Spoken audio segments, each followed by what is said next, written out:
Career पे बात करते हैं कि आपने कहाँ से क्या किया हुआ है, क्या एजुकेशन आपका बैकग्राउंड रहा है?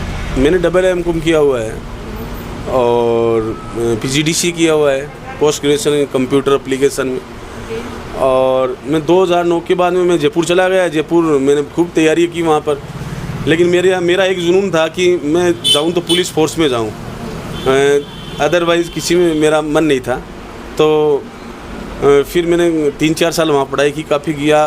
तो मैं हमेशा मेरा ये बाई चांस लक था कि या तो ये जो पेड़े का बिज़नेस है ये मेरे को अपनी तरफ खींच रहा था, कि ये फैमिली बिजनेस था, मेरे बाद में कोई करने वाला नहीं था, क्योंकि मेरे पापा की मैं अकेला हूँ और 2 मेरी छोटी सिस्टर हैं।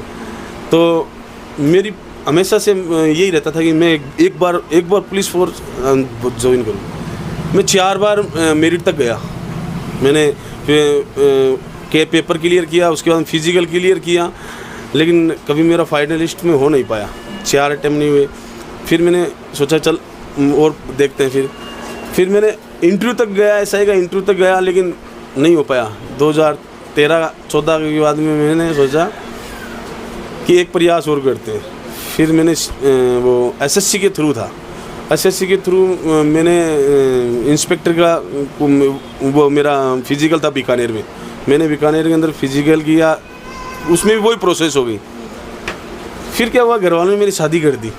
ओके, लेकिन आपने भी बताया कि आपने एक वेट लॉस जर्नी से भी फेस किया है। हाँ, मैंने 3 बार मैं कभी क्या होता है कि किसी को लगता है या किसी को नहीं लगता है। मेरे को ये लगता है कि मैं पानी पीता हूँ उस समय मेरा खून बनता है या मेरी बॉडी इम्प्रूव होती है। तो मैं 105 किलो, 110 किलो और से कम भी 3 बार मैं 75 पर आया हूँ। तो मैंने खूब दौड़ की है। मेरी आज भी स्टेडियम के अंदर मेरे 35 बड़े राउंड काटे हुए हैं, वो भी जून के महीने के अंदर 9 बजे। मेरे के अंदर इतना जुनून था उसके मन, लेकिन फिर भी मेरे को ये लग रहा था कि ये मेरे को खींच रहा है अपनी तरफ। तो जब आपने इतना मतलब एजुकेशन और इतना हार्डवर्क अपने एक करियर और ड्रीम पे किया, उसके बाद आपने अचानक से अपने फैमिली बिजनेस को क्यों ज्वाइन किया?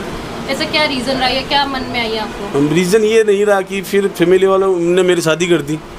शादी कर दी तो फिर देखो, अकेला बंदा तो कुछ भी कर सकता है, घर वालों से लड़ भी सकता है।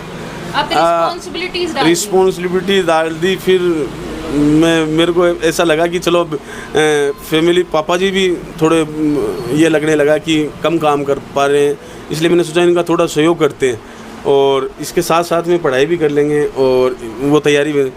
लेकिन वो चीज़ें छूटती गई फिर, और इसमें मेरा इंटरेस्ट इसलिए बढ़ता गया क्योंकि फिर जैसे मैं ये बताना चाहता हूँ आपको कि राजस्थान के कोई भी जैसे बड़े जो ये राजनीतिक है लोग हैं और है, तो मेरे पेड़ों को बहुत पसंद करते हैं सभी के सभी। तो फिर क्या हुआ कि उनसे मेरा जुड़ाव हुआ धीरे धीरे। मैं तो आपने भी ऑफ कैमरा बताया था कि आपका एक पॉलिटिक्स में भी एक जुड़ाव रहा है। हाँ, मैं युवा मोर्चा का अध्यक्ष रहा हुआ हूँ भाजपा की तरफ से, और 8 साल मैंने बहुत काम किया फील्ड के अंदर। तो फिर मैंने अचानक उसको भी छोड़ दिया, सिर्फ और सिर्फ बिजनेस के लिए। मतलब अपने फैमिली बिजनेस के पीछे अपना सारा बैकग्राउंड, सारा जो मेरी एजुकेशन बिल्कुल सब की सब, क्योंकि इसके अंदर फिर मेरे को ये लगा कि हाँ, कि आज मैं ये प्राउड फील कर सकता हूँ कि मेरे परदादा जी का नाम कहीं पे भी आप पूछ लोगे कि फूलजी पेड़े वाले कहाँ हैं, और या पूरे ऑल ओवर इंडिया के अंदर कोई ना कोई रोजाना जो भी पेड़े खाता है वो एक बार ये ज़रूर याद करे फूलजी पेड़े वाले। तो मेरे परदादा जी का नाम आज भी ये मान लो कि मेरे पापा की वजह से, मेरे दादा की वजह से और अब मेरी वजह से अगर वो आगे चल रहा है तो मुझे इस चीज़ में बहुत खुशी होती है।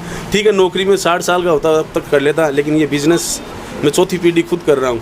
तो मुझे उम्मीद है आगे मेरा बच्चा इसको और भी आगे लेके जाएगा। ऑल ओवर इंडिया के अंदर अब मैं पूरी, मुझे मज़ा, मतलब फिर वो क्या, व्यापार में मज़ा आने लगा मेरे को। तो अभी आप एक्सेप्टेशन रख रहे हैं कि आपका बेटा भी मतलब इसको आगे करेगा, या आप उसको एजुकेट करेंगे फिर उसको चॉइस देंगे? चॉइस है उसके पास में, लेकिन मेरी मानी है कि मेरा बेटा अगर कुछ करे तो कुछ जाए। मैं ये कह रहा हूँ कि वो ओलंपिक खेले या कुछ भी करे, मेरे को कोई दिक्कत वाली बात नहीं है। लेकिन अगर वो नौकरी करने की बजाय अगर बिजनेस को चुनता है तो इसको आगे बढ़ाए, इसमें कोई दिक्कत वाली बात नहीं है। तो आपने जैसे ये प्रोसीजर आपने पेड़े का बताया, जो आप स्वादिष्ट पेड़े पूरे शहर को खिला रहे हैं, इसमें को आप घर में भी मतलब कितना खाते हैं? क्योंकि अपने घर का काम है तो अपन खाते नहीं घर में, नहीं घर में तो कोई उपवास वगैरह होती है तब मेड में खा लेती है, बाकी बच्चे लोग थोड़ा बड़ा खा लेते हैं, बाकी हमको तो पता ही नहीं रहता कि हमने खाया क्या है। मतलब आपके घर पे मेहमान आते हैं उनका फायदा है क्योंकि आपके घर से पेड़े मिल जाते हैं। हाँ। तो मेरे को ये जानना है कि प्रोसीजर आप कितने बजे सुबह शुरू करते हैं? 5 बजे सुबह शुरू कर देते हैं, 5 बजे दूध लेके आते हैं। क्या उसके बाद प्रोसीजर रहता है, मतलब पहले दूध लेके आने के साथ साथ कैसे प्रोसीजर रहता है, बताएंगे थोड़ा? प्रोसेस वही है कि सुबह मेरे को यहीं तो दूध लेता नहीं हूँ मैं क्या है कि एक्चुअल में हमारे यहाँ ढाणी पड़ती है, इसके पास में लाख की ढाणी हमारे गांव के आगे है, 20-30 किलोमीटर।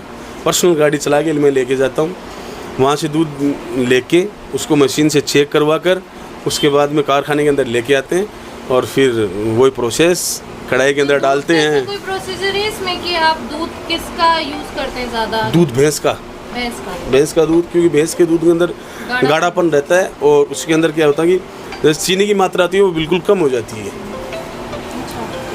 तो जो ये पेड़े खिला रहे हैं शहर को, इनका प्रोसीजर मेरे को एक बार थोड़ा सा एक्सप्लेन करिए, क्योंकि आप सुबह दूध लेकर आते हैं, सुबह 5 बजे दूध लेके आने के लिए उठना, उसके बाद क्या रहता है? बस वो दूध लेके आने के बाद में कढ़ाई के अंदर डालते हैं, कढ़ाई के अंदर चला लेते हैं। फिर कितनी देर वो उबलने का? 1 घंटे का पूरा प्रोसेस रहता है उसका उबलने का और तैयार होने का। तो आप ये सारा प्रोसीजर मशीन से करते हैं किसी व्यक्ति के द्वारा हाथ से कड़छी चलाई हम जाती है? आधा मशीन से भी करते हैं और कड़छी से भी करते हैं, और उसकी गुठाई अलग से करते हैं, वो हाथ से होती है हमारी। अच्छा, इसमें तीनों चीज़ों का मिक्सअप है। मतलब पहले दूध को काफी गर्म करना, गाढ़ा करना, और उसके बाद उनका पेड़े का प्रोसेस करना। जी। उस बीच में आप इलायची डालते हैं? इलायची आप पेड़ों में बाद में डालते हैं? इलायची नीचे उतारने के बाद में डालते हैं, गरम में जो गर्माहट होती है थोड़ी उसमें। तो मतलब आपके पेड़ों में दूध और इलायची के अलावा कोई दूध और इलायची और चीनी और आप लोगों का सबका प्यार, वो सभी है बस इसके अंदर, और कुछ नहीं है बस। हाँ। तो ये थे हमारे साथ भैया जिनसे हमने बातचीत की, और इनके पेड़ों का स्वाद अगर आपको दिखाएं तो इनके पेड़ों की खूबसूरती आगे से देखिए, इतने सुंदर हैं दिखने में, और इनकी अगर टेक्सचर की बात करें तो काफ़ी सॉफ्ट है। यहाँ पे कस्टमर्स भी हैं जिनसे हम बातचीत कर सकते हैं। आइए, कितने टाइम से पेड़े ले रहे हैं?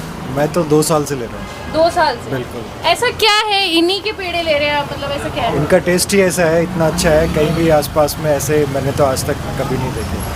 बहुत ही अच्छा टेस्ट है, क्वालिटी को इन्होंने मेंटेन कर रखा है, और ये काफ़ी जगह फेमस भी है। हमने भी किसी से सुन के ही तो आए आप थे। 2 साल से ले रहे हैं, इतने टाइम में आपको कभी क्वालिटी में कोई डिफरेंस दिखा? नहीं, बिल्कुल वैसे ही है। वैसा ही है। भैया आपका कितने साल हो गए आपको यहाँ से लेते हैं? 8 साल। 8 साल। 8 साल में कोई क्वालिटी में ऐसा डिफरेंस लगा कभी भी? सेम वैसा ही है जैसा पहले। सेम।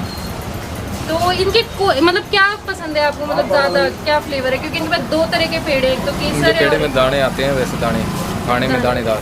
अच्छा, दानेदार हैं।